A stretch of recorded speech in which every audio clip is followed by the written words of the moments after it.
అవని అయితే వాళ్ళ మామయ్యకి కాఫీ చేసుకొని తీసుకొని వస్తూ ఉంటుంది. అది చూసి ఒకసారిగా రంగా అని గట్టిగా కేకేస్తూ ఉంటాడు వాళ్ళ మామయ్య. "ఈరోజు నుంచి నాకు కాఫీ కావాలన్నా, టీ కావాలన్నా నువ్వే ఇవ్వాలి. తెల్లవారేసరికి కాఫీ నువ్వే ఇవ్వాలి. కషాయం ఎవరు చేసిచ్చినా నేను తీసుకోను. నేను తాగాల్సింది కాఫీ, కషాయం కాదు" అని గట్టిగా అంటూ ఉంటాడు. ఆ మాటలకి ఒకసారిగా షాక్ అవుతూ ఉంటుంది అవని. ఇక అక్షయ్ కూడా వాళ్ళ నాన్నకేసి అలా చూస్తూ ఉంటాడు. ఇదంతా చూసి పల్లవి అయితే చాలా హ్యాపీగా ఫీల్ అవుతూ ఉంటుంది.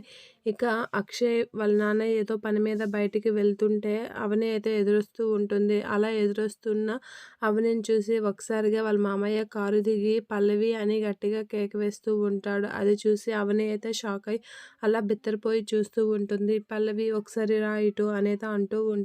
"ఏమైంది మామయ్య గారు ఏమి" అని అంటూ ఉంటుంది. ఆ మాటలకి "ఈ రోజు నుంచి మేము ఎక్కడికి వెళ్ళినా, ఏ ముఖ్యమైన పని మీద వెళ్ళినా నువ్వే ఎదురు రావాలి. ఇంకెవరు ఎదురు రాకూడదు" అనైతే అంటూ ఉంటాడు వాళ్ళ మామయ్య. ఆ మాటలకి "సరే మామయ్య" అని చెప్పేసైతే పల్లవి అంటూ ఉంటుంది. ఆ మాటలకి కమల్ అయితే షాక్ అవుతూ ఉంటాడు. ఏంటి నాన్న ఇలా అనేసాడు అని. అక్షయ్ కూడా అలా చూస్తూ ఉంటాడు. ఇక వాళ్ళ అమ్మ అందరూ అయితే పాపం అవనికి ఎన్ని కష్టాలొచ్చాయని అయితే మనసులో అనుకుంటూ ఉంటారు. ఇక అవని అయితే చాలా బాధపడుతూ ఉంటుంది.